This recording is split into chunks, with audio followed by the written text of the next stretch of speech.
कार्यक्रमाच्या अध्यक्षस्थानी असलेले माननीय अनिलजी गुजर, या कार्यक्रमाचे मित्र,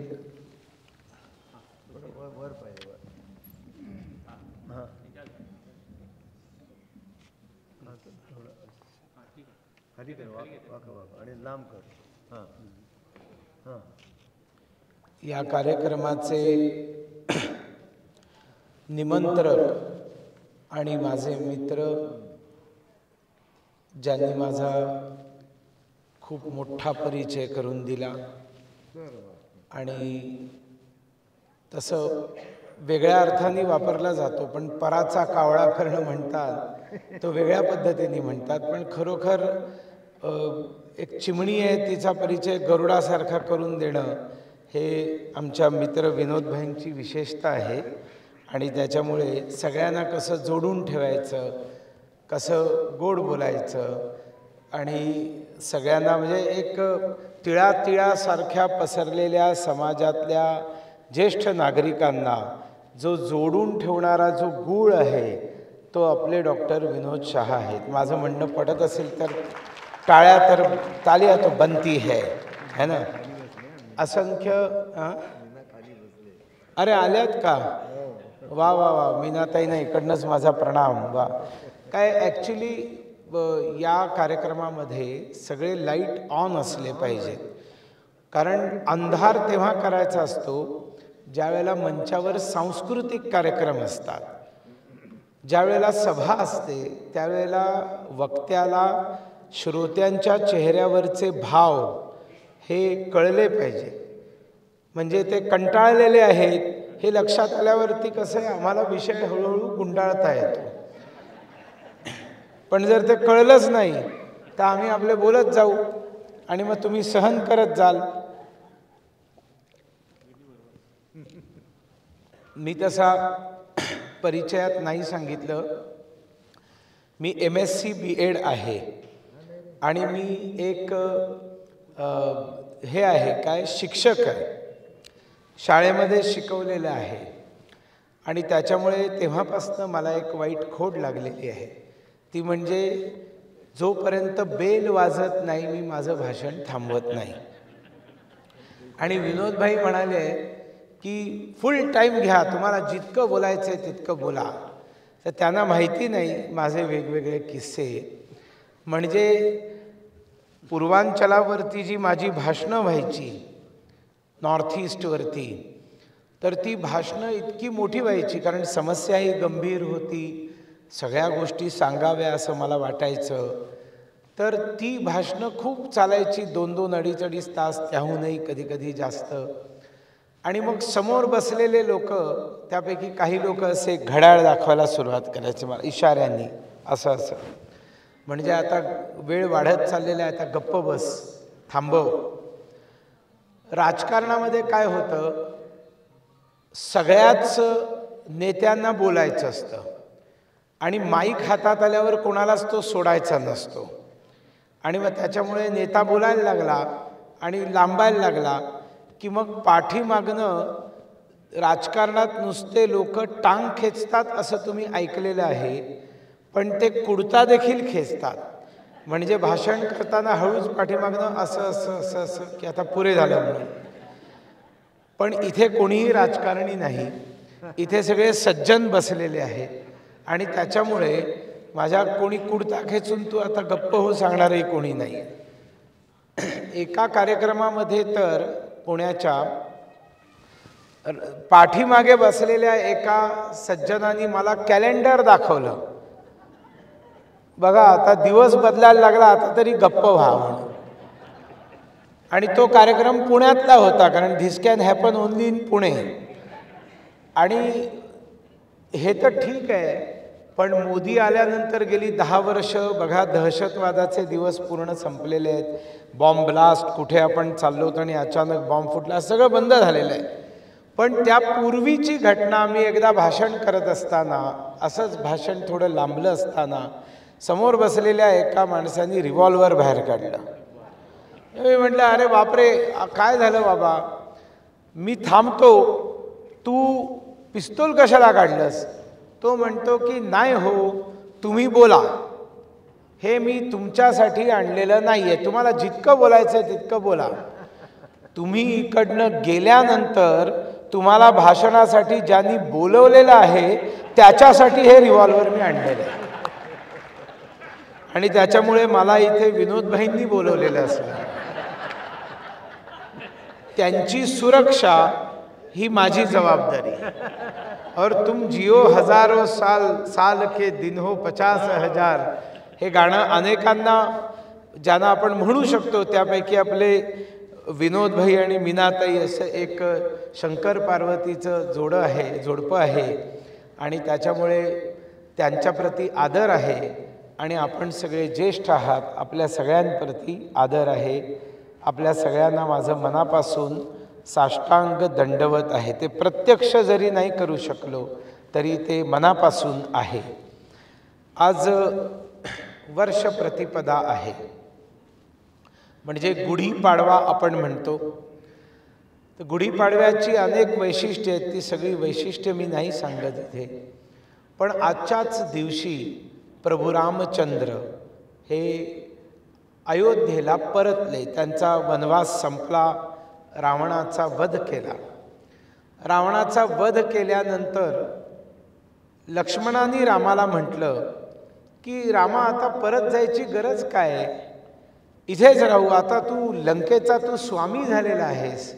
तू लंकेच्या राजाला, ती त्यावेळची महासत्ता, सुपर पॉवर, रावण म्हणजे त्यावेळेला जगातला सगळ्यात शक्तिशाली राजा होता. जगाला लुटून त्यांनी लंकेला सोन्याचं बनवलेलं होतं. आणि इतका उन्मत्त झाला होता की जे काही आहे सगळं चांगलं ते माझ्याकडे असलं पाहिजे. इतकंच नाही तर माझी स्वतःची सुंदर पत्नी असताना, मंदोदरी असताना, दुसऱ्याची सुंदर पत्नी ही माझी पत्नी झाली पाहिजे. म्हणून तिला पळवून आणण्यापर्यंत ज्यावेळेला त्याचं पतन झालं होतं, प्रचंड बुद्धिमान असा तो राजा होता. पण त्यांनी लंका सगळी सोन्याची बनवलेली होती. सोन्याची लंका असं आपण म्हणतो, ऐकतो. तर लक्ष्मणाने म्हटलं, आता ज्या अयोध्येतनं तुला अपमानित करून बाहेर काढण्यात आलं, 14 वर्ष वनवास पत्करावा लागला, आता तिथे कशासाठी जायचं? उरलेलं आयुष्य आपण याच लंकेमध्ये बसून तू राजा बन आणि सोन्याच्या लंकेमध्ये राहा तू. त्यावेळेला प्रभू रामचंद्र लक्ष्मणाला म्हणालेले आहेत, अपि स्वर्णमयी लंका नमे लक्ष्मण रोचते, जननी जन्मभूमिश्च स्वर्गादपि गरीयसी. म्हणजे जरी लंका सोन्याची असली तरी हे लक्ष्मणा, मला ती प्रिय नाही. मग मला प्रिय कोण आहे?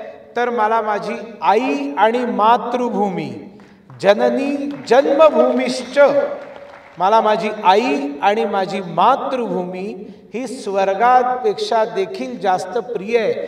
म्हणजे मला कोणी म्हटलं स्वर्ग पाहिजे का हे पाहिजे, तर मी स्वर्गाला ठोकर मारीन आणि या दोघांना निवडीन. तर त्याच्यामुळे ही सोन्याच्या लंकेचं मला काही कर्तव्य नाही आहे. आणि म्हणून जिंकलेल्या सोन्याच्या लंकेवर पाणी सोडून प्रभू रामचंद्र पुन्हा अयोध्येला परतले. आणि त्या अयोध्येला परतले तो दिवस आजचा दिवस आहे. आणि म्हणून अयोध्यावासियांनी प्रभू रामचंद्रांचं प्रचंड स्वागत केलं. आणि ते जे स्वागत केलं त्या स्वागताच्या प्रित्यर्थ त्यांनी त्या सगळ्यांच्या घरावरती गुढी उभारली.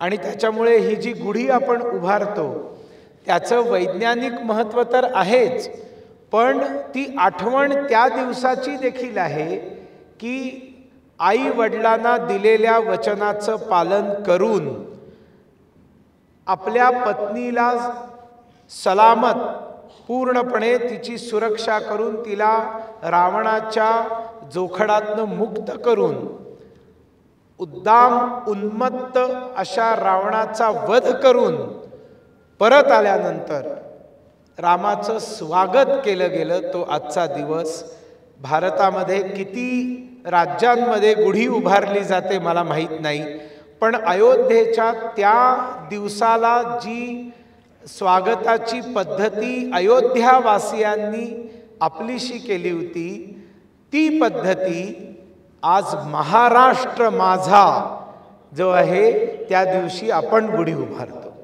आणि त्याच्यामुळे आपण खूप अभिमानाने ही गुढी उभारत राहिलं पाहिजे.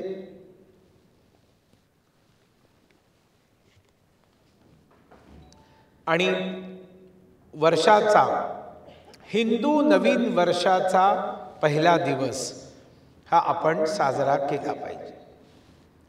आता ज्या वेळेला आपल्याला विचारलं जातं की हा नवीन दिवस आहे वर्षाचा, तर मग 1 जानेवारी काय आहे? तर 1 जानेवारी हे ज्याला ग्रेगोरियन नवीन वर्ष म्हणतात, कॅलेंडर म्हणतात, तर ते कॅलेंडर आहे जे इंग्रजांनी आपलंसं केलं होतं. इंग्रज वापरत होते आणि इंग्रजांनी आपल्यावरशी अनेक वर्ष राज्य केलं. आपल्यावर जवळजवळ 8 शतकांहून अधिक जे मुघल असतील किंवा वेगवेगळ्या राज्यांमधनं आलेले ज्यांचा उपासना पंथ इस्लाम होता, अशा लोकांनी आमच्यावर 800 वर्षाहून अधिक राज्य केलं. तेवढंच 150-200 वर्ष आमच्यावरती इंग्रजांनी राज्य केलं. म्हणजे साधारणपणे 1000 वर्ष गुलामगिरीमध्ये राहिलेला आपला देश होता आणि त्या गुलामगिरीची अनेक चिन्ह आपल्याला आपल्या रोजच्या दिनचर्येमध्ये आपल्याला बघायला मिळतात. ही सगळी गुलामगिरीची चिन्ह ही आपल्याला मानसिक गुलामीत ढकलतात आणि आपलं जे आहे ते किती महत्त्वाचं आहे ते स्व आहे आणि आपण आपल्या स्वतंत्राने चाललं पाहिजे. या सगळ्यांची खूणगाठ आपण आपल्या मनात बांधली पाहिजे. आपलं स्व जे आहे ते आपण कोण आहोत? तर आपण सगळे हिमालयापासून समुद्राच्या शेवटच्या टोकापर्यंत कन्याकुमारीपर्यंत जो एक भूखंड आहे, जो भूभाग आहे, जो ईश्वराने निर्माण केलेला देश आहे, त्या देशाचं नाव भारतवर्ष आहे. त्या भारतवर्षाचे सुपुत्र आपण सगळे भारतीय आहोत. आणि मग हे भारताचं वर्णन किती जुनं आहे. इस्लाम येण्याच्या कितीतरी पूर्वी, ख्रिश्चॅनिटीच्या निर्मितीच्या कितीतरी पूर्वी विष्णू पुराणामध्ये भारताचं वर्णन केलेलं आहे. उत्तरम यत् समुद्रस्य हिमाद्रीश्चैव दक्षिणम, म्हणजे समुद्राच्या उत्तरेकडे जो हिमालय आहे, समुद्र दक्षिणेकडे आहे आणि हिमालय उत्तरेकडे आहे, त्याच्यामुळे समुद्राच्या उत्तरेकडे जो हिमालय आहे आणि हिमालयाच्या दक्षिणेकडे जो समुद्र आहे, या हिमालय आणि समुद्राच्या मध्यभागी असलेला जो भूभाग आहे, उत्तरम यत् समुद्रस्य हिमाद्रीश्चैव दक्षिणम वर्षम तत् भारतम नाम भारती यत्र संतती. या देशाचं नाव, हे देशाला एक पर्यायी शब्द वर्ष आहे.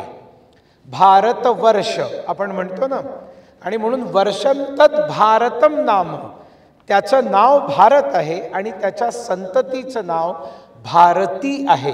म्हणजे आपण सगळे भारतीय आहोत. आणि मग परक्यांनी आमच्यावरती आक्रमणं केली आणि आमच्यावरती जी आक्रमणं झाली ती 2 प्रकारे प्रामुख्याने आक्रमणं झाली. एक समुद्राच्या मार्गाने आले. समुद्राच्या मार्गाने येणारे हे ख्रिश्चन होते, युरोपियन होते. त्यांनी सगळ्यात पहिल्यांदा केरळमध्ये प्रवेश केला, त्याच्यानंतर त्यांच्यापैकी काहींनी गोव्यामध्ये प्रवेश केला आणि त्याच्यानंतर इंग्रज जे व्यापार करण्यासाठी आले ते ख्रिश्चन होते आणि त्याच्यामुळे त्यांनी कंपनी म्हणून काम चालू केलं आणि आमच्यावरती साम्राज्य निर्माण केलं. म्हणून आपल्याला जर आठवत असेल तर अनेक महापुरुषांच्या बोलण्यामध्ये कंपनी राज असा शब्द येतो. ये जो कंपनी राज है ये हमें यहाँ से हटाना है. म्हणजे ते इंग्रजांचं राज्य जे आहे ते कंपनीचं राज्य, कारण ती ईस्ट इंडिया कंपनी एक कंपनी, ज्या या सगळ्या वेगवेगळ्या मल्टीनॅशनल कंपन्या आहेत ना, जसे कोलगेट पामोलिव्ह आहे, ही एक कंपनी आहे. तसं ईस्ट इंडिया कंपनी एक कंपनी होती. त्या कंपनीने आमच्यावरती राज्य केलं, 150 वर्षाहून अधिक राज्य केलं. हे कंपनी राज होतं, हे ख्रिश्चनांचं राज्य होतं. आपल्या डोक्यामध्ये एकदम स्पष्ट असलं पाहिजे, हे ख्रिश्चनांचं राज्य होतं. त्यांनी जे जे केलं ते ख्रिश्चॅनिटीला जे पाहिजे होतं त्याप्रमाणे त्यांनी राज्य केलं. आणि जे आपल्यावरती आक्रमणं झाली, पंजाबच्या दिशेने झाली, ती सगळी आक्रमणं ही मुसलमानांची होती, इस्लामला मानणाऱ्यांची होती. आणि त्याच्यामुळे ही 2 आक्रमणं आपल्यावरती प्रामुख्याने झालेली आहेत. आणि या दोघांचीही चिन्ह आपल्याला आपल्या नियमित भाषेमध्ये, वेशभूषेमध्ये, खाण्यापिण्यामध्ये, गाण्यामध्ये, सगळ्या गोष्टींमध्ये, संस्कारांमध्ये आपल्याला ही सगळी चिन्ह बघायला मिळतात. आणि त्याच्यामध्ये कॅलेंडरही आहे, ते वापरायचे म्हणून आपण वापरतो. आता त्याची इतकी आपल्याला सवय झालेली आहे की आज आपण म्हटलं की हिंदू कॅलेंडरचा आज पहिला दिवस आहे, वर्ष प्रतिपदा आहे, पण त्याच्याबद्दल अभिमान असला पाहिजे, असलाच पाहिजे. पण समजा विनोदभाईंनी मला सांगितलं की भाद्रपद चतुर्थीच्या दिवशी तुमचं मी एक भाषण ठेवतोय, तर मला बोध होईल का कधी ठेवलंय? नाही.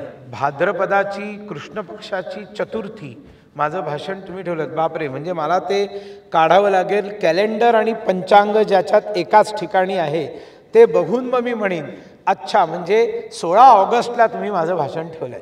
आता याऐवजी जर त्यांनी मला सांगितलं 16 ऑगस्टला तुमचं भाषण ठेवलंय, तर आपल्याला लगेच लक्षात येईल ना कधी भाषण. म्हणजे तुम्हालाही मी म्हटलं 16 ऑगस्टला यायचं आहे तुम्हाला, की तुमच्या लगेच लक्षात येईल 15 ऑगस्टला स्वातंत्र्य दिवस आहे, त्याच्या दुसऱ्या दिवशी कार्यक्रम आहे. म्हणजे आपल्याला इतकं आपण त्या इंग्रजांनी दिलेल्या ग्रेगेरियन कॅलेंडरचे आपण गुलाम झालेले आहोत की आता आपल्याला पंचांग हे खूप कमी लोकांना माहिती असतं. आणि त्याच्यामुळे सायंटिफिक कुठलं आहे, अत्यंत शास्त्रशुद्ध कुठलं आहे, तर ते आपलं पंचांग आहे. ते कसं, याच्यावरती वेगळं तासभर भाषण होऊ शकतं, ते मी नाही देणार. पण म्हणून आपल्याला स्वतःचं जे आहे त्याचं महत्त्व काय आहे, याच्यामध्ये मी तुम्हाला भाषेचं महत्त्व सांगतो. जसं भाषेचं काय महत्त्व आहे, म्हणजे कोणी म्हणेल की ठीक आहे इंग्लिश बोललं म्हणून काय फरक पडतं, आमच्या मुलांनी सगळं इंग्लिश शिकलं आणि आता ते इंग्लिशमध्येच बोलायला लागले. असंख्य परिवार आहेत आपल्या देशात आता, खास करून शहरांमध्ये, की त्यांची मुलं प्रामुख्याने इंग्लिशच बोलतात एकमेकांमध्ये. खास करून हायफाय सोसायटीचे जे लोक आहेत ना, ते मातृभाषा बोलतच नाही, ते इंग्रजीतच बोलतात. भाषा ही संस्कार देण्याचा एक सगळ्यात महत्त्वाचं साधन आहे, माध्यम आहे. भाषेतनं कसा संस्कार होतो. आता तुम्ही कल्पना करा की आपल्या भाषांमध्ये जे शब्द आहेत त्या शब्दांना तुम्हाला इंग्रजीमध्ये अनुवाद करून तुम्ही सांगू शकता का? तर जसा खुर्ची आहे, तर खुर्चीला तुम्ही चेअर म्हणू शकता. बंगालीमध्ये केदारा म्हणतात, तुम्ही केदारा म्हणू शकता. मेघालयाच्या जनजातीय भाषेमध्ये आम्ही तिकडे शुकी म्हणतो, म्हणजे खुर्ची. असे वेगवेगळ्या भाषांमध्ये त्याला शब्द आहेत. पण जर आपल्याला एखादी संकल्पना सांगितली की त्या संकल्पनेचा अनुवाद होतो का, तर उदाहरणार्थ एक मराठी शब्द तुम्हाला मी सांगतो आणि त्या शब्दाचा तुम्हाला इंग्रजीत काय, भारताच्या कुठल्याही भाषेत अनुवाद करता येतोय का ते सांगा. तो शब्द आहे खरकट. खरकट. खरकटला इंग्लिश शब्द सांगा आणि माझ्याकडनं 100 रुपये घेऊन जा. मी इतके वर्ष फिरतोय, इतकी व्याख्यानं देतोय, मला काही कोणी भेटलं नाही. आणि भारतीय भाषांमध्ये देखील खरकटाला शब्द नाहीये, मराठी सोडून. याचं कारण काय? खरकट मतलब जूठन नाही, खरकटन मतलब जूठा नाही. कारण जर एखाद्याचा उपवास असेल आणि तो उपवासाचं खाणं खात असेल म्हणजे फराळ करत असेल आणि त्याच्या बाजूला नॉर्मल जेवण करणारा जर एखादा व्यक्ती जेवण करत असेल आणि तो जेवताना याला जर हात लावतो तर उपास करणारा फराळ करणारा म्हणतो तो खरकटा हात मला नको लावूस, आहे ना. आणि हा फराळ करणारा जर हात लावतो तो नॉर्मल जेवण करणाऱ्याला तर तो असं नाही म्हणत खरकटा हात मला लावू नकोस, कारण फराळाचं जेवण हे खरकट नाही. आता ही आपल्यापैकी अनेक लोकांना आता हे माहिती नाहीये, पण खरकट ही मराठी माणसाची संकल्पना आहे. मग त्याला तमिळ, तेलुगू, कन्नड, मल्याळममध्ये तोपर्यंत शब्द नाही सापडणार जोपर्यंत तशीच्या तशी संकल्पना त्यांच्या भाषेमध्ये, ती भाषा जिथे निर्माण झाली त्या समाजामध्ये जोपर्यंत निर्माण होत नाही. इंग्रजांशी तर काय देणं घेणंच नाही आणि त्याच्यामुळे इंग्रजीत तुम्हाला खरकटाचा कुठला शब्द तुम्हाला सापडणार. जसं खरकटला इंग्रजी शब्द नाही तसं आपल्याला ब्लॅकमेल या इंग्रजी शब्दाला मराठी शब्द नाही. ब्लॅकमेल माहिती आहे ना. इथे जितक्या आमच्या आया बहिणी बसल्यात त्यांना एकदम व्यवस्थित माहिती आहे. ह्याचं कारण काय, त्या एकता कपूरच्या सगळ्या सिरियल्स बघून बघून आणि त्या सगळ्या मराठी सिरियल्स बघून बघून की ज्याच्यामध्ये घरामध्ये जी सून येते ती सून येताना जशी असे नागासारखे वगैरे कपाळावरती कुंकू लावून आणि असे डोळे मोठे मोठे करून इस घर की बर्बादी जो है मेरे जीवन का सबसे पहला लक्ष्य है, म्हणजे त्याला सूनच घरात येते त्या घराची वाट लावण्यासाठी म्हणून येते. आणि ती सिरियल आम्ही चर्चा करून अगदी चावून चावून चघळून पाहतो.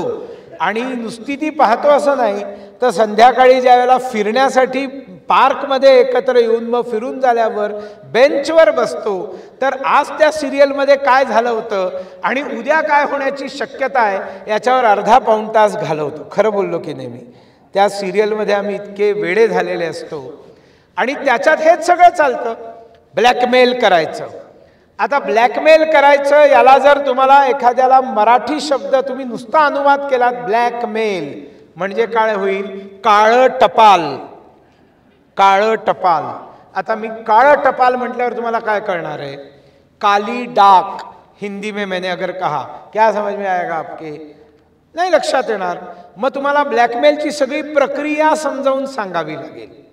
काय प्रक्रिया आहे ती, की तुमचं एक गुपित मला कळलं, यांचं नाही, हे कोणाचं एक गुपित मला कळलं.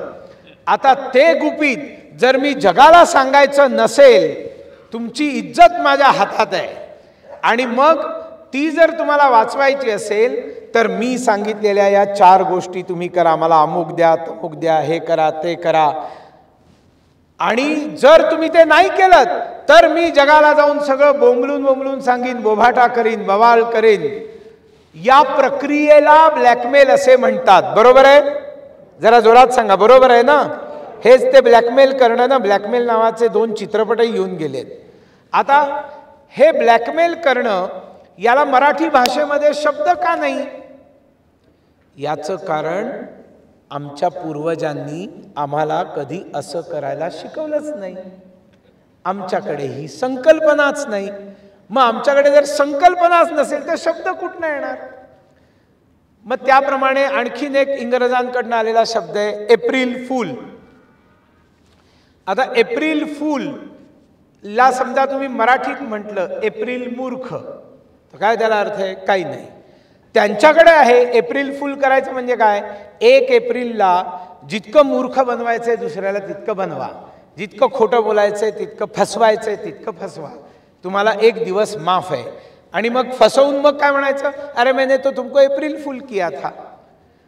आता एप्रिल फूलला मराठीमध्ये का शब्द नाही, याचं कारण आमच्या पूर्वजांनी 1 दिवस काय, 1 तास देखील, 1 मिनिट देखील, 1 क्षण देखील, 1 सेकंद देखील आम्हाला कधी दुसऱ्याला फसवायला सांगितलंच नाही. आम्हाला तो संस्कारच दिला नाही. आमच्याकडे ती संकल्पनाच नाही, आमच्याकडे तो विचारच नाही, ती शिकवण नाही. आणि त्याच्यामुळे त्याला आमच्याकडे शब्द कसा मिळणार. मग त्याचप्रमाणे आपल्याला मराठी भाषेमधल्या एखाद्या किंवा हिंदी भाषेच्या एखाद्या गीताचा तुम्ही इंग्लिश अनुवाद नाही करू शकत. इंग्लिश अनुवाद केला तर त्याच्यामध्ये त्याचा अर्थ जातो का? गंमत बघा, एक मोहम्मद रफीचं जुनं गाणं आहे. मी खूप गाणी ऐकतो आणि गाणी गातो, म्हणजे मी बाथरूम सिंगर आहे.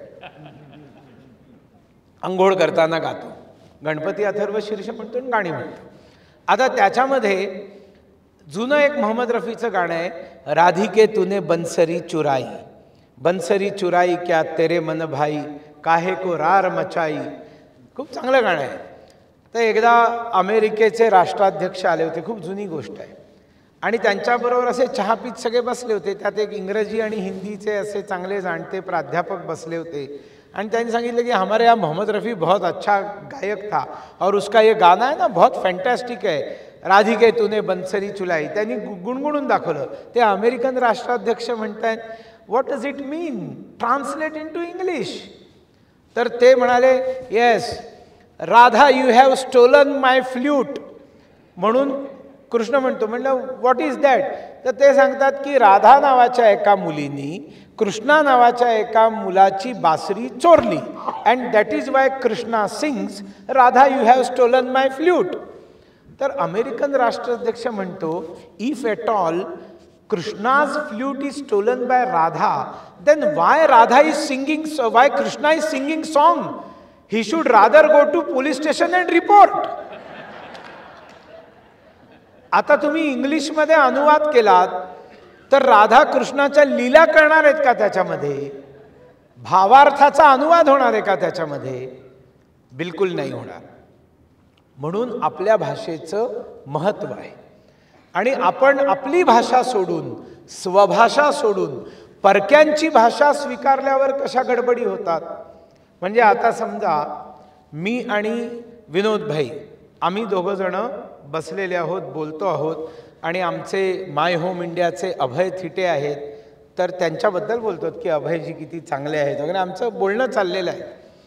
आणि तेवढ्यामध्ये अभयजी आले, म्हणजे आम्ही इंग्लिशमध्ये बोलतो आहोत. समजा मी इंग्लिशमध्ये थोडं सांगतो, means myself and Vinod bhai we are discussing about Abhay Thite who is CEO of My Home India, and we are discussing about how that person is very good person and kind hearted person, active person, and suddenly if Abhay Thite comes, so in English what we will say, oh Abhay ji, just now we were discussing about you, think of the devil and devil is here.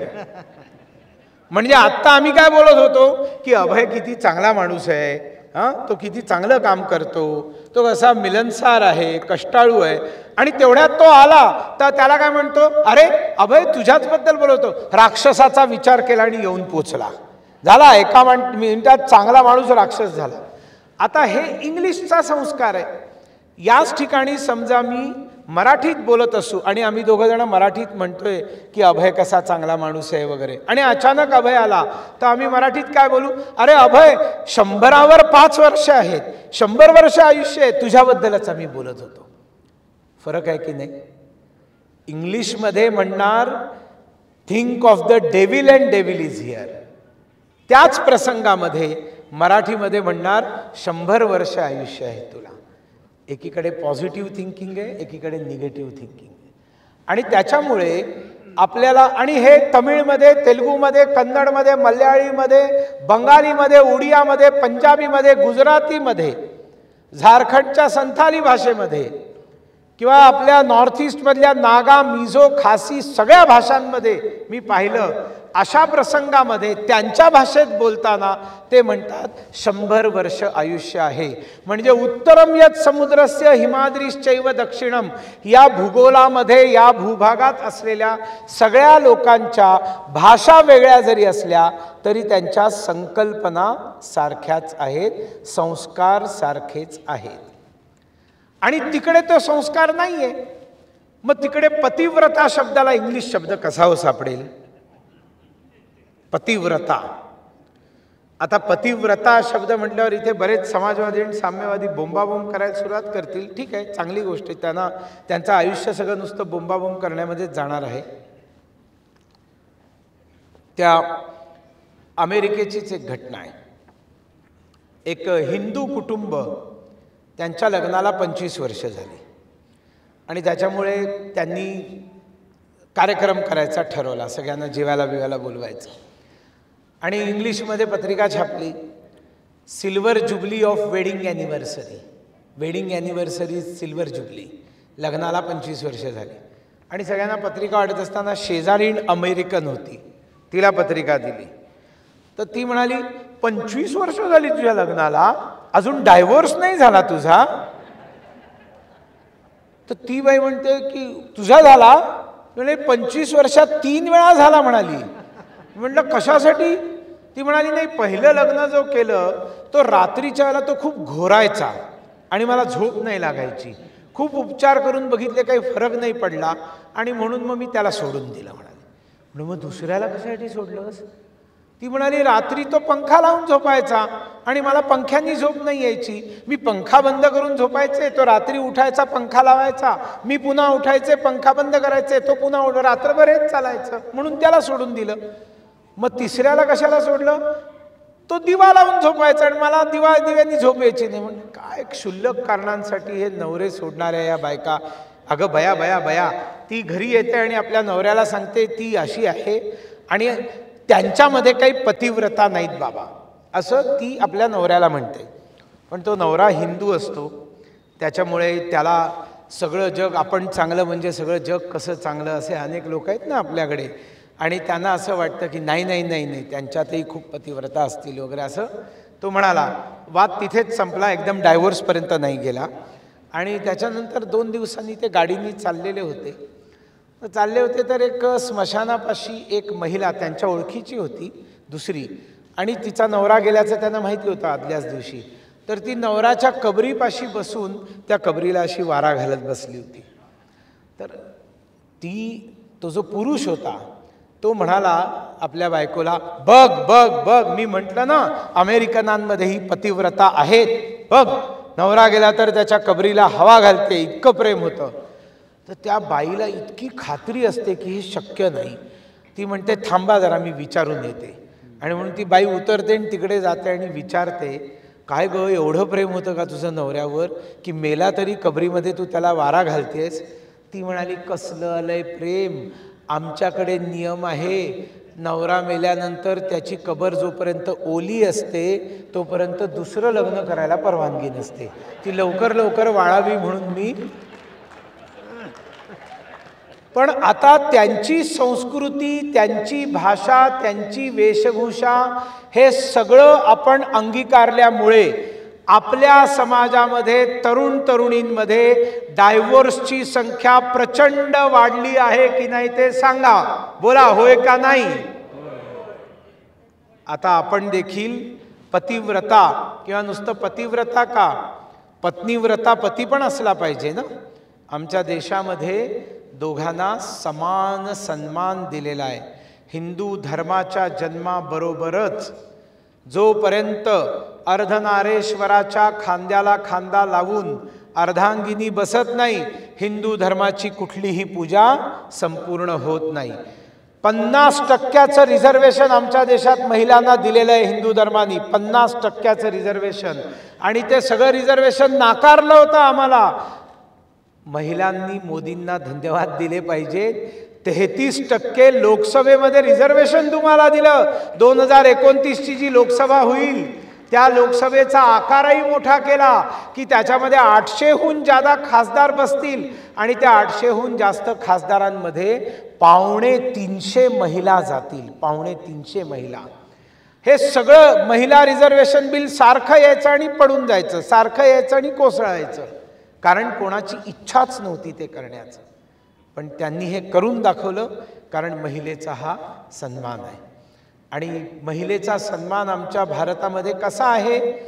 आमच्याकडे हे जे महिलांची आजची परिस्थिती आहे ही हिंदू धर्म संगत नाही आहे. हिंदू धर्माला याची संमती नाही आहे. ना डावरी प्रथेला आहे, न कुठल्याही प्रकारे मुलीला शिकवायचं नाही किंवा तिला सकस अन्न द्यायचं नाही वगैरे, हे सगळे जे दुर्घटना आपल्या देशात महिलांच्या ज्या घडत आहेत, किंवा तिला पडद्यामध्ये ठेवायचं, हे सगळं भारतीय तंत्र नाही, भारतीय संस्कार नाही.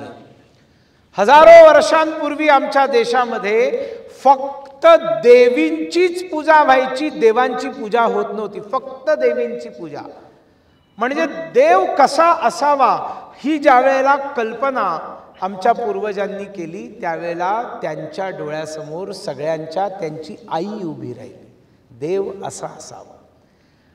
ती आई जी घरामध्ये सगळ्यात पहिल्यांदा उठते आणि सगळ्यात शेवटी जी झोपते, जी सगळ्यांसाठी जेवण बनवते पण ती सगळ्यात शेवटी जेवते. खर्च करण्याचे सगळे पैसे नवरा तिच्या हातात आणून देतो, ती सगळ्यांवरती खर्च करते, शेवटचा खर्च शिल्लक राहिला तर ती स्वतःवर करते. ती जी माऊली आहे, जी अपार प्रेमाची आणि सर्व प्रकारच्या त्यागाची एक सगळ्यात आदर्श मूर्ती आहे, ही ती त्यागाची मूर्ती आई ही देव आहे. आणि म्हणून देव कसा असला पाहिजे, आमच्या पूर्वजांनी ज्या वेळेला पाहिलं त्यावेळेला त्यांनी सगळ्या देवींचीच कल्पना केली. आणि अनेक वर्षांनंतर त्यांच्या असं वाटलं की पुरुष देव देखील असले पाहिजे. आणि याचे असंख्य पुरावे आपल्याला आज व्यवहारामध्ये बघायला मिळतात. म्हणजे थोडक्यात ज्या वेळेला तुम्ही गणपती बाप्पासमोर आरती करता त्यावेळेला तुम्ही त्याला काय म्हणता, त्वमेव माता च पिता त्वमेव. तू आधी आई आहेस आणि मग बाप आहेस. म्हणजे आधी आईचं आहे आणि त्याच्यानंतर वडिलांचं महत्त्व आहे. स्वामी विवेकानंदांनी शिकागोच्या सर्वधर्म परिषदेमध्ये जे वाक्य उच्चारलं, जे ऐकल्यावर तिकडच्या सगळ्या जगातनं आलेल्या वेगवेगळ्या पूजा पद्धतींच्या लोकांमध्ये एक चैतन्याचा संचार झाला. त्यांनी असं कधी ऐकलंच नव्हतं, कारण ते नेहमी ऐकायचे लेडीज अँड जेंटलमॅन असंच ऐकायचे ते. पण स्वामी विवेकानंदांनी काय म्हटलं, मेरे बहनों और भाइयों, my dear sisters and brothers. तुम्ही ते सगळं भाषण ओरिजिनल काढा आणि त्याच्यात बघा, तो कधीही ब्रदर्स अँड सिस्टर्स म्हणत नाही, किंवा देवियो और सज्जनो नाही म्हटलं त्यांनी.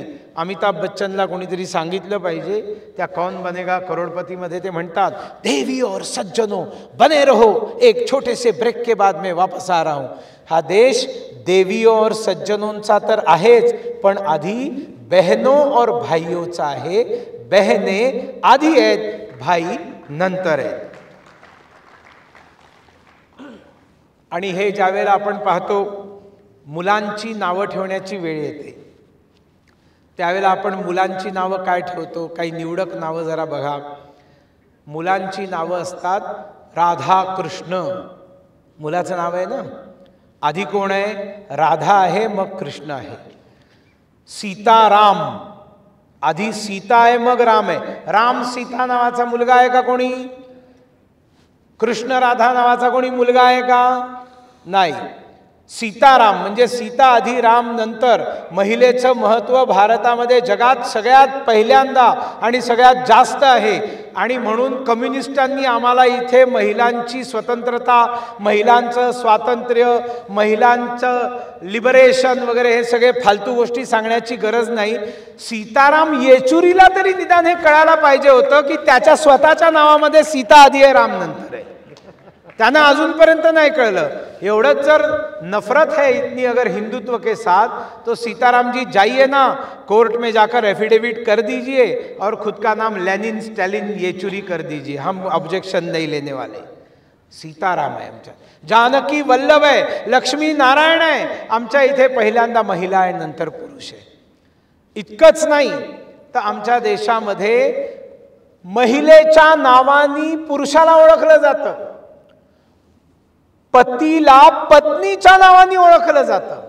ही तर नावं झाली दोघांची एकत्र, सीताराम, राधेश्याम, लक्ष्मीनारायण, जानकी वल्लभ वगैरे.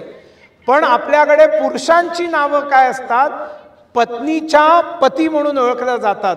पुरुषांची नावं सीतापती, रमापती, उमापती, लक्ष्मीपती आहे की नाही. म्हणजे पुरुष जो आहे तो कोणाचा पती आहे त्या महिलेच्या नावाने पुरुषाला ओळखलं जातं. आपल्याकडे कोणीही रामपत्नी नावाची महिला नाही, कृष्ण पत्नी नावाची महिला नाही, आमच्याकडे शिवपत्नी नावाची महिला नाही. आम्ही शिवजींचा ज्या वेळेला जय जयकार करतो त्यावेळेला आम्ही म्हणतो पार्वती पतये हर हर महादेव म्हणतो ना. पार्वती पतये, पार्वतीचा जो पती आहे तो शंकर आहे, म्हणजे आधी पार्वती आहे. आमच्या देशामध्ये ज्या वेळेला एखादा पुरुष संत बनतो, संतत्वाला जातो आणि वात्सल्याच्या, करुणेच्या, आत्मीयतेच्या, प्रेमाच्या, दयेच्या, क्षमेच्या, शांतीच्या सर्व सीमा पार करून खूप उत्तुंग बनतो, त्यावेळेला आमच्या देशामध्ये त्या पुरुषाला आई म्हणायला सुरुवात करतात. तो पुरुष असतो पण त्याला महिला मानायला सुरुवात करतात, त्याला आई म्हणायला सुरुवात करतात. आम्ही आमच्या महाराष्ट्रामध्ये संत ज्ञानेश्वरांना ज्ञानेश्वर माऊली म्हणतो, ज्ञानेश्वर माऊली आई म्हणतो. स्वामी समर्थ माऊली म्हणतो, आम्ही आई म्हणतो. हे महत्व आहे आमच्या देशामध्ये. आणि आम्ही आमच्या देशाला भारत माता म्हणतो, भारत माता की जय म्हणतो. भारत पिता की जय म्हणत नाही, भारत काका की जय म्हणत नाही, भारत भाऊ की जय म्हणत नाही, भारत बेटा की जय म्हणत नाही. आम्ही भारताला आई मानतो. आणि त्याच्यामुळे कराग्रे वसते लक्ष्मी, करमध्ये सरस्वती, करमूले तू गोविंदा, प्रभाते करदर्शनम. सकाळी उठल्यावर दुसऱ्या कोणाचाही चेहरा पाहायच्या आधी स्वतःचे दोन्ही हात पाहावेत आणि हा श्लोक म्हणावा. आणि नंतर समुद्र वसने देवी, ज्या देवीची सगळी वस्त्र ही समुद्र आहेत, म्हणजे संपूर्ण भारत मातेला समुद्रांनी वेढलेलं आहे. समुद्र वसने देवी, पर्वतस्तन मंडले, तिचे स्तन म्हणजे पर्वत आहेत, पर्वतस्तन मंडले, विष्णुपत्नीम नमस्तुभ्यम, अशी ती विष्णूची जी पत्नी आहे ती नारायणी नमोस्तुते. नारायणीला आम्ही नमस्कार करतो. म्हणून आपली जी नाकाला श्वासाचा कुठला फ्लो चालू आहे तो आपण पाहतो की उजव्या नाकपुडीतनं सध्या श्वासोच्छ्वास चालू आहे का डाव्या नाकपुडीतनं चालू आहे, ते पाहून तो पाय पहिल्यांदा जमिनीवर ठेवण्याच्या आधी जमिनीला वाकून आम्ही नमस्कार करतो. आम्ही भूमीला आई मानतो. आणि हे भूमीला आई मानणं हे वेदात सांगितलंय. माता भूमी पुत्रोहम पृथिव्याम, भूमी आमची आई आहे आणि या आईची आम्ही मुलं आहोत. आणि म्हणून सगळी पृथ्वीच आई आहे. पण आमचा विचार या भारतात जन्माला आलेला आहे, हा एक देश आहे. आणि त्याच्यामुळे आम्ही भारत ज्या वेळेला म्हणतो त्याला भारत माता म्हणतो. भारत पुरुषाचं नाव आहे. भारत म्हणजे कायम जो ज्ञानाच्या शोधात आहे, जो ज्ञान मिळवण्यामध्ये व्यस्त आहे, रत आहे, असा ज्ञानाचा उपासक देश आहे. आणि म्हणून हा भारत आहे. पण तो भारत देखील आई आहे, भारत देखील माता आहे. अमेरिकेच्या नशिबामध्ये आंटी देखील नाहीये, चायनाच्या नशिबामध्ये चाची देखील नाहीये. मुसलमानांच्या देशांमध्ये लँड आहे, तिथे रियासत आहे, जागीर आहे, वतन है, जमीन का टुकड़ा है. इंग्रजांसाठी प्रॉपर्टी आहे, जायदाद आहे, इस्टेट आहे. आमच्यासाठी ती आई आहे. आणि म्हणून आईच्या भावनेने ज्या वेळेला बघतो त्यावेळेला तिच्यासाठी प्राण द्यायची तयारी निर्माण होते. आणि म्हणून भारत माता की जय म्हटल्यावरती जोश निर्माण होतो आतमध्ये. आपल्या आईचा आपण जय जयकार करतो. हे महिलेचं महत्व आहे आमच्या देशामध्ये. ब्रह्मदेवाचा उल्लेख झाला तुमच्या भाषणात, तुम्ही ब्रह्मदेवाचा उल्लेख केलात. सृष्टी निर्माण केली, पण सृष्टी निर्माण केली त्या सृष्टीच्या संचालनासाठी ब्रह्मदेवाला त्याचंही एक मंत्रिमंडळ बनवावं लागलं ना. आणि त्याचं मंत्रिमंडळ 5-5 वर्षात बदलत नाही, वोटिंग होत नाही. हजारो वर्षांपासून त्याचं मंत्रिमंडळ फिक्स आहे एकदम. मग त्या मंत्रिमंडळात जबाबदाऱ्या कोणाकोणाच्या आहेत बघा. सगळ्यात पहिली जबाबदारी जी शिक्षा मंत्रालय, एज्युकेशन मिनिस्ट्री. या कुंदेंद्र तुषारहा रदवला, या शुभ्र वस्त्रामृता, या वीणावर दंड मंडित करा, या श्वेत पद्मासना. सरस्वती मातेकडे एज्युकेशन मंत्रालय आहे. ब्रह्मदेवाच्या मिनिस्ट्रीमध्ये. महत्त्वाचं मंत्रालय आहे ना एज्युकेशन. दुसरं मंत्रालय आहे फायनान्स. इकडे कोणीही पुरुष संकटात आला, कोणीही स्त्री संकटात आली आर्थिक संकटामध्ये, तर कुठल्या मातेच्या चरणी जाऊन बसावं लागतं? लक्ष्मी मातेच्या चरणी जाऊन बसावं लागतं. आणि त्याच्यामुळे ब्रह्मदेवाच्या मिनिस्ट्रीमध्ये फायनान्सची जबाबदारी कोणाकडे आहे? लक्ष्मीकडे आहे, म्हणजे ती महिलेकडे आहे. म्हणजे विद्या जी आहे ती सरस्वतीकडे आहे. त्याच्यानंतर धन जे आहे, धनसंपदा आहे ती लक्ष्मीकडे आहे. आणि आतमध्ये जर मारामाऱ्या झाल्या, लॉ अँड ऑर्डर सिच्युएशन निर्माण झाली, महिषासूर निर्माण व्हायला लागले, तर त्या ठिकाणी जी होम मिनिस्ट्री आहे, म्हणजे गृह मंत्रालय आहे, पोलीस डिपार्टमेंट आहे, CRPF आहे, CISF आहे, हे सगळी डिपार्टमेंट्स कोणाकडे आहेत? दुर्गा मातेकडे. दुर्गा मातेकडे म्हणजे ती पण मिनिस्ट्री गेली पुरुषांच्या हातातनं, है ना. आणि त्याच्यामुळे होम मिनिस्टर आमच्या देशामध्ये Durga, finance minister Lakshmi, education minister आमची माता सरस्वती. आणि ज्यावेळेला विदेशावरनं आक्रमण होतात त्यावेळेला त्यांच्या समोर अक्राळ विक्राळ रूप घेऊन डिफेन्स मिनिस्ट्री म्हणून कोण उभी असते? काली माता उभी असते. तिच्या गळ्यामध्ये मुंडक्यांची माळा असते, जिभेमधनं रक्त वाहत असतं. आणि आमच्या भारताकडे वाकड्या नजरेने बघितलं तर माँ काली तिकडे उभी आहे. म्हणजे डिफेन्स मिनिस्ट्री पण गेली काली मातेकडे. सगळ्या इम्पॉर्टंट मिनिस्ट्री महिलांकडे. कोण म्हणतं आमच्याकडे महिलांना महत्त्व नाही? खोटं आहे. सगळं जे आलंय ते 1000 वर्षाच्या गुलामीमधनं आलेलं आहे. हे आपल्याकडे जे पडदा किंवा घुंगट विंगट घेतात ना राजस्थानी गुजराती वगैरे लोकांमध्ये, हे मुळात भारतीय परंपरा नाही. मराठी महिला देखील पदर घेतात, असं डोक्यावरनं तोंड नाही दाखवत. अरे तुम्ही रामायण बघितलीत सिरियल, महाभारत सिरियल बघितली, बनवणारे किती मोठे डायरेक्टर्स होते. BR चोप्रा, रामानंद सागर यशस्वी होते, महान होते. त्यांनी ती सिरियल जी तुमच्या समोर आणून ठेवली, त्या सिरियलमध्ये तसंच्या तसं चित्र दाखवलं जसं रामायणाच्या वेळेला होतं, तसंच्या तसं सगळं दाखवलं जसं महाभारताच्या वेळेला होतं. आणि त्यामध्ये कुठल्या महिलेनी घुंगट घेतलाय सांगा बघू? कधी सीतेनी एक क्षण घुंगट घेतलाय? कधी एक क्षण कौशल्या पडद्यामध्ये आहे का उर्मिला पडद्याच्या मागे आहे की ते तिथे पडद्यामध्ये त्या सगळ्या महिला? आणि हे राम वगैरे इकडे बसून मंत्रणा करतायत. अरे कैकेयी गांधारी सुद्धा पडद्यामागे नाहीत, सगळ्यांचे चेहरे उघडे. द्रौपदी आहे, कुंती आहे, गांधारी आहे. महाभारतामधल्या कुठल्याही महिलेनी कुठेही पडदा घेतलेला नाही. कारण पडदा पद्धत, घुंगट ही पद्धत भारताची नाही. ही इस्लामच्या आक्रमणानंतर आमच्यामध्ये आलेली आहे. त्यांचा जो हिजाब आहे, त्यांचा जो बुरखा आहे, त्याचं एक अपभ्रंश झालेलं रूप म्हणजे आपल्याकडे महिला ज्या पडद्यामध्ये असतात, घुंगट ओढतात. घुंगट नाही खोलूंगी सैया तोरे आगे. अरे काय सैया तोरे आगे? आमच्या देशामध्ये महिलांचं सौंदर्य झाकून ठेवायला आमच्या पूर्वजांनी सांगितलं नाही.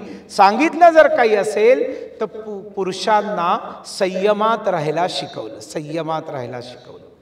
आणि त्याच्यामुळे हे आमच्या देशाचं नाही. आणि म्हणून मी तुम्हाला सांगतोय की गुलामीचे अंश आपल्यात कसे आहेत? भाषेमध्ये आहेत, वेशभूषेमध्ये आहेत, अन्नामध्ये आहेत. म्हणजे आपण जे जेवण जेवतो, जर तुमच्या पूर्वजांचं जेवण, नीट आहे का माझं म्हणणं, जर तुमच्या पूर्वजांचं जेवण जर तुम्ही नियमितपणे जेवत असाल ना, कमीत कमी रोग येतील आणि जास्तीत जास्त आयुष्य होईल तुमचं. याचं कारण असं आहे की 100 पिढ्यांपूर्वी तुम्ही ज्या समाजाचे आहात, तुमचे पूर्वज ते जेवत होते, ते तुमच्या जीन्समध्ये आले. ते आता तुमचं जेवण जेनेटिक आहे. आता मी देवधर आहे, वरण भात आणि त्याच्यावरती तूप आणि सगळ्या भाज्यांमध्ये थोडा थोडा गूळ, बरोबर आहे ना, आणि नंतर पोळी आणि नंतर दही भात. म्हणजे आजी मला सांगायची की आधी भाताची गादी अंथरून घ्यावी आणि आम्ही त्या थोडासा भात खाऊन त्याच्यानंतर आम्ही जेवायला सुरुवात करायचो.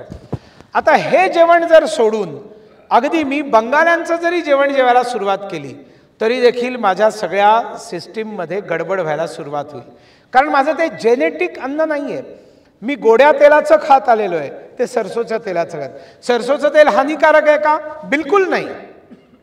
पण वर्षानुवर्ष जे जेवण तुम्ही जेवताय ते तुमच्यासाठी बेस्ट जेवण आहे. कधी एखाद बार चेंज ऑफ टेस्ट म्हणून तुम्ही जेवला म्हणून काही फार पहाड नाही तुटून पडत. पण ज्या पद्धतीचं जेवण दक्षिणेकडे मिळतं त्याच्यामध्ये तुम्हाला ते सगळे इन्ग्रेडियंट्स मिळत नाही, ज्याच्यामधनं तुमचं व्यक्तित्व निखरतं, तुमची प्रतिभा निर्माण होते, तुमचं व्यक्तित्व खूप मोठं होतं, आकर्षक होतं. हे जेवण त्यांचं नाहीच आहे. मग ते त्यांचं चावचाव असेल, चाऊमीन असेल, झुरळं खात असतील किंवा सर्प खात असतील, हे सगळं आपलं नाही आहे. आणि त्याच्यामुळे आपल्या पूर्वजांचं जेवण जे आहे ते जेवण बदलून ज्यावेळेला आपण बाहेर जाऊन पिझ्झा आणि बर्गर आणि ती एरिएटेड ड्रिंक्स जितकी आहेत, कोकोकोला वगैरे सगळी इतकी भयंकर आहेत, इतकी खतरनाक आहेत की तुम्ही त्या स्वतःहून आपल्या पाचन संस्थेची सत्यानाश करण्याचं काम करत असता ज्याला तुम्ही ती ड्रिंक्स घेतात. मी कधीही घेत नाही ती एरिएटेड ड्रिंक्स जी आहेत ती सगळी. म्हणजे बघा ना, तुम्ही घोट घेतलात, तुम्ही लिंबू सरबत पिता, तुम्ही लस्सी पिता, लस्सी प्यायली, लिंबू सरबत प्यायली की लगेच तुम्हाला अशी ढेकर येते का? लगेच एकदम असं रिॲक्शन येते का शरीरातनं? नाही येत. पण तुम्ही पेप्सी, कोकोकोला एक घोट घेतलात की लगेच ते बाहेर पडतं. बाहेर पडतं म्हणजे तुमचं शरीर सांगतं, अरे मूर्खा काय घालतोयस, चल बाहेर फेकून दे. आपण म्हणतो वाह काय ढेकर आली, म्हणजे मूर्खांच्या यादीमध्ये पहिली नावं ठेवायची. ही सगळी आपलं शरीर रिॲक्ट करतंय, आपलं शरीर नकार देतोय, आम्हाला हे नकोय, पण आपण ते ठूस ठूस के भरते जाते उसको. आणि मग त्याचे परिणाम आपल्याला 10 वर्षानंतर, 15 वर्षानंतर, 20 वर्षांनंतर, पोट बिघडलं ते ठीकच होत नाहीये, वर्षानुवर्ष ठीक होत नाहीये. अशा पद्धतीचं परक्यांचं अन्न आम्ही एक्सेप्ट केलं, परक्यांची भाषा आम्ही एक्सेप्ट केली, परक्यांचे संस्कार आम्ही एक्सेप्ट केले. आज जर मोठ्या प्रमाणावर वृद्धांना समस्या होत असतील, आज जर मोठ्या प्रमाणावरती मुलं आई वडिलांबरोबर राहत नसतील, तर याचं कारण आपण ती इंग्रजी शिक्षण पद्धती, इंग्रजी संस्कार जसेच्या तसे आपण अनावश्यक आपल्यामध्ये घेतले. लहानपणापासून तुमच्या आई वडिलांनी तुम्हाला पाया पडायला सांगितलं होतं. मला अगदी खात्री आहे की इथे बसलेले सगळे जे ज्येष्ठ नागरिक आहेत ते त्यांच्या आई वडिलांना वाकून नमस्कार करायचे. आणि मला खात्री आहे की मेजॉरिटी ऑफ अस, आपली मुलं आपल्याला वाकून नमस्कार करतील असं नाही. वाकून नमस्कार करणं हे एक संस्कार आहे, त्याच्यात अहंकाराचं समर्पण आहे. जो मुलगा किंवा जी मुलगी आपल्या आई वडिलांना वाकून नमस्कार करते ते कधीही आपल्या आई वडिलांना वृद्धाश्रमात पाठवणार नाहीत. याचा अर्थ जे नमस्कार करत नाहीत ते सगळे वाईट आहे असं मी अजिबात म्हणत नाही. त्याच्यावरती एकूण बाकी काय संस्कार झालेले आहेत किंवा त्या व्यक्तीची प्रवृत्ती काय आहे त्याच्यावरही ते अवलंबून असतं. पण संस्कार मेक्स लॉट ऑफ डिफरन्स. असंख्य संस्कार आहेत. आमच्याकडे गर्भवती महिलेनी काय खाल्लं पाहिजे, काय नाही खाल्लं पाहिजे याचे डूज अँड डोंट्स आहेत. कोणत्या वयामध्ये काय खाल्लं पाहिजे, काय नाही खाल्लं पाहिजे याचे डूज अँड डोंट्स आहेत. आपल्याकडे सगळ्या गोष्टी शास्त्रीय आहेत. 2 लोक समोरासमोर आल्यावर आपण नमस्ते म्हणतो. आणि आज आपल्याला इतकं सवय झाली आहे शेक हँड करायची, पटकन आपला हात दुसऱ्याच्या हातात देऊन टाकायचा. अरे बाबा, ज्याच्या हातात तू हात देतेस त्यांनी हात धुतला आहे का, किती दिवसांपूर्वी धुतलेला आहे, त्याच्या नखांमध्ये काय काय आहे, तो काय खाऊन आलेला आहे, आणि नाक बीक असं फिरवून आलेला असेल, रुमालांनी पुसलेलं नसेल, शेक हँड केलं गेलं, त्याच्या नाकातलं तुमच्या हातात गेलं. काय उगाच हिंदूंना आमच्या भारताने सांगितलं कशाला डायरेक्ट आपला हात दुसऱ्याच्या हातात देता, नमस्कार नमस्कार. आणि मग हे जे महत्व आहे हे कोरोनामध्ये सगळ्यांना कळलं. कोरोनामध्ये कळलं सगळ्यांना. आपण सांगतो उष्ट खाऊ नका दुसऱ्याचं, नाही नाही आम्हाला चालतं, घ्या, हे तुम्ही पेलत, हे तुम्ही पेलत, हे तुम्ही पेलत. कोरोनामध्ये हात लावायला तयार नाही. बायकोच्या उष्टा केलेल्या ग्लासला नवरा हात लावायला तयार नाही.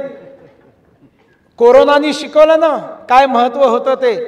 हात धुवायचं. लहानपणी मी घरी आलो खेळून की आई म्हणायची, सुनील हातपाय तोंड धु, पाढे पर्वचा म्हण, आणखीन देवासमोर दिवा लाव. हा एक संस्कार होता. मला जर आज पाढे पाठ आहेत तर ते कोचिंग क्लासमुळे नाहीत, ते आमच्या शाळेमुळे नाहीत. हे लहानपणी जे आईनी संस्कार सांगितले त्या संस्कारांमुळे संध्याकाळी हातपाय तोंड धुवायचं. कोरोनानंतर सगळे व्हिडिओ टाकायला लागले. 20 मिनिटं असे असे हात धुवायचे, असे असे असे असे असे असे असे असे असे असे, आणि त्याचे व्हिडिओ टाकायला लागले. आमच्या हजारो वर्षांपासून पूर्वज सांगतायत की नियमितपणे हात स्वच्छ ठेवा, स्वच्छता पाळा. स्वच्छता हा हिंदू संस्कारांचा आत्मा आहे. आम्हाला स्वच्छ राहायलाच सांगितलेलं आहे. आम्हाला पारोसं नाही घालायचं म्हणून सांगितलं. म्हणजे काय? पारोसे कपडे घालायचे नाहीत म्हणजे काय? काल वापरलेले कपडे आज नाही वापरायचे. एकाचा कपडा दुसऱ्यांनी नाही वापरायचा. एकाचा रुमाल दुसऱ्यांनी नाही वापरायचा. आम्हाला पूर्वजांनी संस्कारांमधनं सांगितलंय. आम्ही ते सगळं सोडून दिलं. इंग्रज करतात तसं आम्ही करायला लागलो. म्हणजे आमचं जे चांगलं होतं ते सगळं आम्ही सोडून दिलं. त्यांचं जे वाईट होतं ते आम्ही घेतलं. अच्छा, त्यांच्यातही खूप चांगल्या गोष्टी आहेत त्या आम्ही नाही घेतल्या. म्हणजे कायदा मानणं ही त्यांची विशेषता आहे. मी संपवतो, काळजी करू नका, मलाही जायचं. कायदा मानणं हा आपल्या गुणामधनं ते इंग्रजांच्या आल्यानंतर आमच्यामधनं निघून गेलं. कायदा मानायचा क्या फरक पडता है. म्हणजे रस्ता सिग्नल तोडून गाडी घेऊन जाणं म्हणजे पुरुषार्थ वाटतो लोकांना. पुरुषार्थ सिग्नल तोडणं. आणि हेल्मेट वगैरे घालायचं म्हणजे भ्याडपणाचं लक्षण वाटतं. हेल्मेट काय घालायचंय म्हणजे आम्ही अगदी लीलया कायदे तोडतो. आता ते जरा टेक्नॉलॉजी वगैरे आले, आणखी नितीन गडकरींनी ते स्ट्रॉंग केलं आहे आणि मग एकदम 5-5 हजाराची बिलं येतात म्हटल्यावर बरेच लोक जरा आहेत.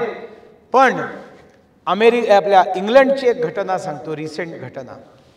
की नवरा बायको, नवरा मिनिस्टर होता, गाडी चालवत हायवेवरनं चालले होते आणि त्यांनी काय केलं, नियम तोडले. म्हणजे रहदारीचे नियम तोडले, म्हणजे वेगाने गाडी चालवली. आणि दूरवर त्यांच्या लक्षात आलं की गेट आहे आणि म्हणून त्यांनी पटकन गाडी थोडी बाजूला केली. कारण हा मिनिस्टर होता ना, त्यांनीच कायदा तोडला होता. वेगाचा कायदा तोडला म्हणजे काय, वेगाचा नियम तोडला होता. 80चं लिमिट होतं, तो 120वर चालत होता, याच्यापेक्षा काही नाही, पण त्यांनी नियम तोडला होता. तर त्यांनी पटकन बायकोला सांगितलं, तू ड्रायव्हिंग सीटवर बस, मी बाजूला बसतो. कारण मी मिनिस्टर आहे ना, मला जर दंड झाला तर माझी मिनिस्ट्री जाईल, लोकांमध्ये चर्चा होईल. म्हणून पटकन बायको तिथे बसली, नवरा इथे बसला आणि हे दोघं जण ती बाई गाडी चालवत गेली आणि एकदम जसं त्यांना वाटलं तसं तिथे पोचले. तिथे पोलीस उभे होते. पोलिसांनी गाडी थांबवली आणि त्यांना सांगितलं की तुम्ही नियम तोडलेला आहे, त्याच्यामुळे तुम्हाला असा असा दंड आहे. आणि त्याच्यामुळे त्या बायकोच्या नावाने दंडाची पावती केली. बायकोनी दंड भरला. त्यांनी पाहिलं हा मिनिस्टर बसलाय, ठीक आहे, त्यांनी नाही ना नियम तोडलेला, बायकोनी तोडला, काय हरकत नाही, झालं. आणि तो गेला निघून. वर्षभरानंतर या नवरा बायकोंमध्ये भांडण झालं. आणि ती बाई जी होती ती एकदम सुडानी पिटली. नवरा मिनिस्टर आहे, तुला मी धडा शिकवते म्हणून तिने जाऊन कोर्टात शपथपत्र दिलं की त्या दिवशी गाडी मी चालवत नव्हते, नियम मी तोडलेला नव्हता, या मिनिस्टरनी नियम तोडलेला होता. तुम्ही CCTV कॅमेरे खंगालून बघा, तुम्हाला दिसेल. आणि मग ज्या वेळेला तिने हे केलं आणि त्यांनी CCTV कॅमेऱ्यांमध्ये झूम करून बघितलं, त्यांच्या लक्षात आलं की तो मिनिस्टर होता ज्यांनी नियम तोडलेला होता. आणि म्हणून खोटं बोलल्याबद्दल त्या बाईला जेल झाली आणि खोटं बोलल्याबद्दल मंत्र्याचं मंत्रीपद गेलं आणि तोही जेलमध्ये गेला. नवरा बायको दोघेही जेलमध्ये राहून आले. आपल्या भारतात असं होईल काय? अरे राजरोसपणे नियम तोडत, म्हणजे आमदार आला टोलपाशी तर मी टोल नाहीच द्यायचा. आणि म्हणून या देशामध्ये उतरून गोळ्या घालतात. त्या बिचारा टोलवर बसलेला मुलगा, त्याची काय चूक आहे? त्याला गोळ्या घातल्याची किमान 10 उदाहरणं तुम्हाला देशभरात दिसतील. लाठ्या काठ्यांनी मारल्याची उदाहरणं दिसतील. टोल तोडून दिल्याची उदाहरणं दिसतील. इथे नियम तोडल्याबद्दल पुरुषार्थ मानणं, ते लॉ अबायडिंग लोक आहेत. भ्रष्टाचार, त्यांच्याकडे देखील भ्रष्टाचार आहे, आपल्याकडे देखील भ्रष्टाचार आहे. भ्रष्टाचारात फरक काय आहे? आम्ही आमचे संस्कार सोडून दिले आणि त्यांनी त्यांच्यामध्ये जे संस्कार होते ते म्हणजे भ्रष्टाचार नाही करायचा. आज अनेक देश आहेत युरोप आणि अमेरिकेमध्ये, कायद्याने जर तुमचं काम व्हायचं असेल तर तुम्हाला पैसे द्यावे लागत नाही. तुम्हाला जर एखादा कायदा थोडासा वेडावाकडा करून काम करून घ्यायचं असेल, फॅक्टरी लावायची असेल, तर तो जरा पैसे देतो, हे थोडे पैसे घे आणि थोडं मला काम करून दे. आपल्या देशामध्ये म्हणजे अधिकारी म्हणजे पैसे घेणं जणू काही त्याचा अधिकारच आहे. म्हणजे इथे असतील तर मला काही परवा नाही त्याची, सगळ्यांबद्दल मी म्हणत नाही आहे, सब घोडे 12%चा न्याय नाही आहे. चांगली माणसं भारतातही आहेत आणि अनेक असे चांगले अधिकारी आपल्या देशात आहे, म्हणूनच तर हा देश व्यवस्थित चाललेला आहे, नाहीतर चाललाच नसता. म्हणजे एखाद्या माणसाचा 10 कोटीचा फायदा झाला तर इन्कम टॅक्स ऑफिसर त्याला सांगायचा की मला 50 लाख दे. कशासाठी दे? मी सगळं व्यवस्थित प्रकरण, माझे रिटर्न्स व्यवस्थित फाईल केलेले आहेत, मी कर भरलेला आहे. नाही नाही, तू कमावलेस ना, मग माझं काय? म्हणजे त्यांनी पुरुषार्थाने, पराक्रमाने, मेहनतीने कमवले. हा अधिकारी बसलेल्या जागेवर पैसे मागतो. म्हणजे तुमचं नियमाने काम व्हायचं असेल तरी पैसे द्यावे लागतात. हा भ्रष्टाचार भारतातला आहे. आणि तिकडे नियमाने काम करायचं असेल तर भ्रष्टाचार करावा लागत नाही. नियम तोडून काम करायचं असेल भ्रष्टाचार होतो. भ्रष्टाचार तिथे देखील होतो, पण त्यांच्यातले चांगले गुण आम्ही घेतले नाहीत, त्यांच्यातले वाईट गुण आम्ही घेतले. आणि म्हणून एक किस्सा सांगतो शेवटी, आणि मला आता भाषण संपवायचं आहे. किस्सा असा आहे की त्या अमेरिकेमध्ये न्यूड्स क्लब असतात, म्हणजे नग्न लोकांचे क्लब. म्हणजे त्या क्लबमध्ये आल्यावर त्या क्लबचे जे मेंबर असतात आतमध्ये प्रवेश करताना आपले सगळे कपडे काढून ठेवतात आणि सगळे आतमध्ये वावरत असतात. त्यांची संस्कृती. आता आपण सगळी संस्कृती घेतली तर ते इथेही चालू होईल किंवा कदाचित झालंही असेल, मला माहीत नाही. तर ते असे तिथे वर्षानुवर्ष आहे. न्यूड्स क्लब म्हणजे नग्न लोकांचे क्लब. अशा एका न्यूड्स क्लबची, नग्न लोकांच्या क्लबची ॲनिव्हर्सरी होती 25 वर्षांची. म्हणजे 25 वर्ष ते क्लबमध्ये आले की नागडे असायचे सगळे. आणि त्या ॲनिव्हर्सरीच्या कार्यक्रमाला त्यांनी त्या राज्याच्या गव्हर्नरला मुख्य अतिथी म्हणून बोलवलं. गव्हर्नर म्हणाला, बघा मी काही कुठल्या न्यूड्स क्लबचा मेंबर नाही आहे, म्हणून मी मंचावर जे येईन ते मी माझे कपडे पूर्ण घालून येईन. तर ते म्हणाले की आम्हाला काही प्रॉब्लेम नाही, तुम्ही कपडे घालून या, पण आम्ही मात्र न्यूड आहोत, आमचा न्यूडच क्लब आहे, याल ना तुम्ही? म्हटलं तुम्ही कसे या, माझी काही अडचण नाही, मी कपडे घालून येणार. ठीक आहे म्हणाले. तारीख ठरली, वार ठरला. ॲक्च्युली जसं आता मी आलो, पोचलो आणि एकदम डायरेक्ट इकडे मंचावर आलो ना, तसं तो जो हा होता गव्हर्नर, तो तिथे पोचला कार्यक्रमाच्या आणि त्या मंचाच्या पाठीमागनं शिड्या चढून असं मंचावर यायचं. तर त्यांनी काय विचार केला की ह्याला तिकडे सगळेच नागडे लोक असतील, मी एकटा कपडे घालून काय, लाज कोणासमोर असते? सगळे जिथे कपडे घालतात तिथे लाज असते, मग इथे काय लाजायचंय? एक दिवस मी पण जाऊन बघतो ना, काय एवढं त्याच्यामध्ये. आणि म्हणून त्या महापुरुषांनी, गव्हर्नरनी आपले सगळे कपडे काढले, ठेवले आणि शिड्या चढून वरती मंचावर येऊन समोर उभा राहिला, नमस्कार म्हणून. इकडे या सगळ्या लोकांनी विचार केला होता की 25 वर्ष आपण नेहमी नागडेच असतो, आज गव्हर्नर कपड्यात येणार आणि त्याच्यासमोर मी नागडं बसायचं, म्हणून आज निदान सिल्वर जुबलीला आपण सगळे कपडे घालून येऊया. म्हणून ते सगळे कपडे घालून येऊन बसलेले होते आणि हे गव्हर्नर साहेब नागडे त्यांच्या समोर जाऊन उभे राहिले. भारतीय तरुणांची, भारताच्या आत्ताच्या पिढीची अवस्था त्या गव्हर्नर सारखी झालेली आहे. त्या लोकांना अक्कल आली आहे, अमेरिकेला अक्कल आली आहे. अमेरिकेमध्ये हिंदुत्व काय ते समजायचा प्रयत्न करतायत. भारताकडे काय आहे? कोरोनामध्ये ते सगळे राष्ट्राध्यक्ष समोर यायचे, नमस्ते नमस्ते नमस्ते म्हणून व्हिडिओ टाकायला लागले. त्यांना अक्कल आली की भारताची संस्कृती श्रेष्ठ आहे, भारताची परंपरा श्रेष्ठ आहे, भारतामध्ये साहित्य श्रेष्ठ आहे, भारतामध्ये संगीत श्रेष्ठ आहे. आमचं संगीत किती तिथे चालतं, आमची वाद्य किती तिथे चालतात, आमच्या शास्त्रीय संगीताला काय किंमत आहे, आमच्या सगळ्या सगळ्या गोष्टींना तिथे महत्व आहे. ते ड्रेस घालून लग्न करण्यासाठी इकडे येतात, लग्न करण्यासाठी. म्हणजे अमेरिकन पती पत्नी आणि वैदिक पद्धतीने लग्न करण्यासाठी येतात. दिवसा 8 घटना घडतायत. ते येतात सगळे कुंभामध्ये आंघोळ करायला येतात, कुंभामध्ये आंघोळ करायला. आणि आमच्या इकडे देशद्रोही कम्युनिस्ट चॅनलवाले ते त्यांना विचारायला जातात की किती गलिच्छपणा आहे सगळा. अमेरिकन आलेत, त्यांना विचारावं, why you have come here? We have come for कुंभा. We have come here to take holy bath. ती अमेरिकन बाई म्हणाली.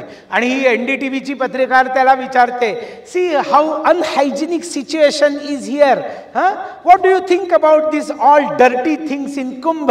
म्हणून आपल्याच देशाची बाई त्या अमेरिकनला विचारते आपल्या देशाची निंदा नालस्ती करायला. आणि ती अमेरिकन काय उत्तर देते, madam we have not come here for व्यवस्था, we have come here for आस्था. वी हॅव कम फॉर आस्था, नॉट फॉर व्यवस्था. म्हणजे त्यांना महत्व कळतंय, ते कपडे घालायला लागलेत आणि आमची पोरं झालेत सगळी त्यांच्या समोर निर्वस्त्र. स्वदेशी, स्वभाषा, स्वभूषा, स्वसंस्कार, सगळ्या गोष्टींमध्ये स्वबद्दल अभिमान असणं, हिंदुत्वाबद्दल अभिमान असणं. ज्यावेळेला भाषा कलुषित झाली, छत्रपती शिवाजी महाराजांनी राज्याभिषेक कशासाठी करून घेतला? याच गोष्टीसाठी करून घेतला. हिंदू राजा होऊ शकतो आणि हिंदुत्वाच्या आधारावरती राज्य चालू शकतं. आणि त्यांनी राज्यभाषा कोशाची निर्मिती केली आणि सगळे फारसी, उर्दू आणि मुस्लिमांचे जे शब्द भाषेमध्ये आले होते त्या सगळ्यांना धक्के मारून बाहेर काढलं आणि संस्कृत प्रचूर भाषेचा राजभाषा कोश छत्रपती शिवाजी महाराजांनी सुरू केला. हे ज्यावेळेला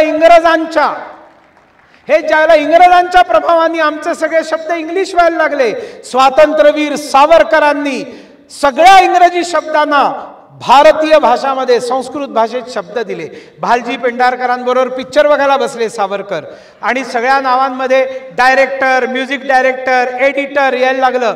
भालजींना विचारले, काय आहे तुम्ही मराठी शब्द का नाही वापरत? अहो मराठीमध्ये यांना शब्दच नाही आहेत.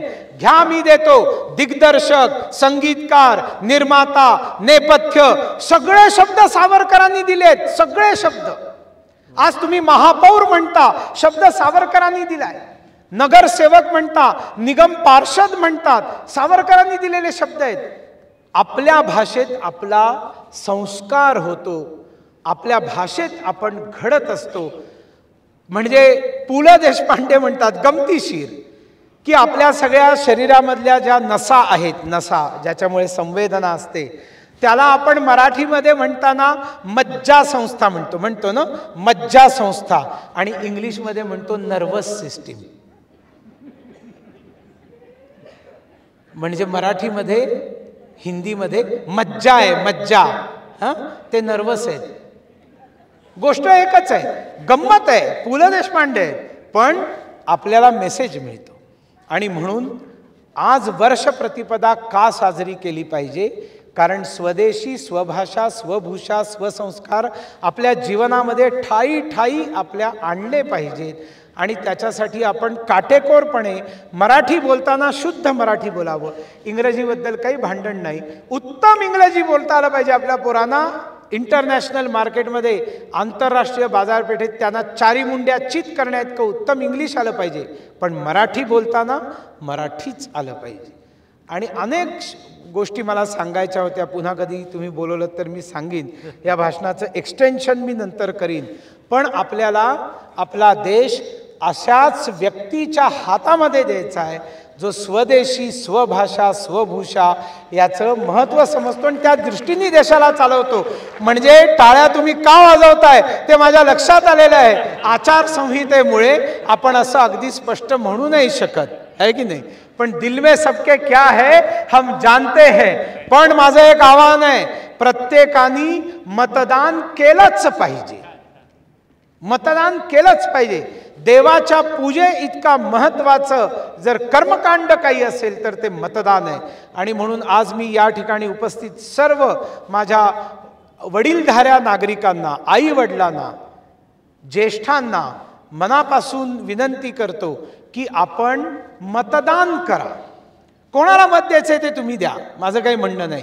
मी तर म्हणेन जो देशासाठी काम करतो, जो देशासाठी समर्पण करतो, जो कायम देशाबद्दल बोलतो, अशाच व्यक्तीला द्यावं. कारण राष्ट्रीयता, प्रखर राष्ट्रवाद आपल्यात असला पाहिजे. पण तुम्हाला ज्याला द्यायचंय त्याला द्या, पण मतदान नक्की करा. सकाळी उठल्यावर देवपूजेच्या आधी मतदान करून लोकशाहीच्या मंदिराची पूजा करून घरी यायचं आणि त्याच्यानंतर आपण आपली देवपूजा. आणि म्हणजे पहिले मतदान फिर जलपान, म्हणजे नारायण लक्ष्मीचा जोडा निघाला पाहिजे, जाऊन मत देऊन घरी परत आला, बस आम्ही आमच्या देशासाठी मतदान केलं. विनोद भाई, मी तुम्हाला आधीच सांगितलं होतं कुर्ता खेचा, तुम्ही नाही खेचला. आणि त्याच्यामुळे इथे असलेल्या सगळ्या आया बहिणींना माझे नमस्कार आहेत. आणि तुम्ही जेव्हा बोलवाल, ज्येष्ठांना काहीतरी ॲडवाईस द्याल. ज्येष्ठांचा ॲडवाईस मी आणखीन 2 सांगायचे राहिले ते सांगून टाकतो. एकतर आपल्याला जे परमेश्वरांनी आयुष्य दिलेलं आहे, त्या आयुष्यात 2 गोष्टी त्यांनी फायनल करून दिलेल्या आहेत. एक म्हणजे तुम्ही आयुष्यभरात किती खाल, या खाण्याचा एकूण स्टॉक, एकूण कोटा तो फायनल करूनच त्यांनी पाठवलाय तुम्हाला. म्हणजे प्रत्येक व्यक्तीचा तो कोटा वेगवेगळा आहे की आयुष्यात तुम्ही टोटल इतकं जेवण जेवणार आहात. आता हे तुमच्यावर अवलंबून आहे की ते खूप बकाबका खाऊन लवकर जीवन संपवून टाकायचं का थोडं थोडं थोडं थोडं थोडं थोडं खात खात लांब जीवन जगायचं. म्हणजे always be A small hitter. आपण जितकं खातो त्याच्यातलं 1/4 आपल्या शरीराला आवश्यक म्हणून खातो, बाकी 3/4 डॉक्टर विनोद झांचे क्लिनिक्स चालावेत म्हणून आपण चालवतो. आणि त्याच्यामुळे क्लिनिक न करता लोकांची सेवा करणारा हा ऋषितुल्य व्यक्ती आहे. आणि त्याच्यामुळे हे एक लक्षात ठेवा की कमी खात जा, वेळेवर खात जा. आणि दुसरी गोष्ट, ईश्वरांनी आपल्याला पाठवलंय ते एक फिक्स श्वासांचा कोटा दिलेला आहे की इतके कोटी श्वास तू तुझ्या आयुष्यात घेणार आहेस, हे फायनल करून दिलेले. सगळ्यांचे श्वासांची संख्या वेगळी आहे. मग आता तुमच्यावर अवलंबून आहे की ते पटपट पटपट पटपट पटपट श्वास घेऊन संपवायचे. म्हणजे जसं आता मी असं थोडा वेळ, या वेळात मी 4 श्वास घेतले, असं सगळ्यांचंच चालू आहे. म्हणजे एवढ्या मोठ्या फुफ्फुसाचा एवढासा भाग आपण वापरतो, एवढासा भाग वापरतो. आणि याच जागी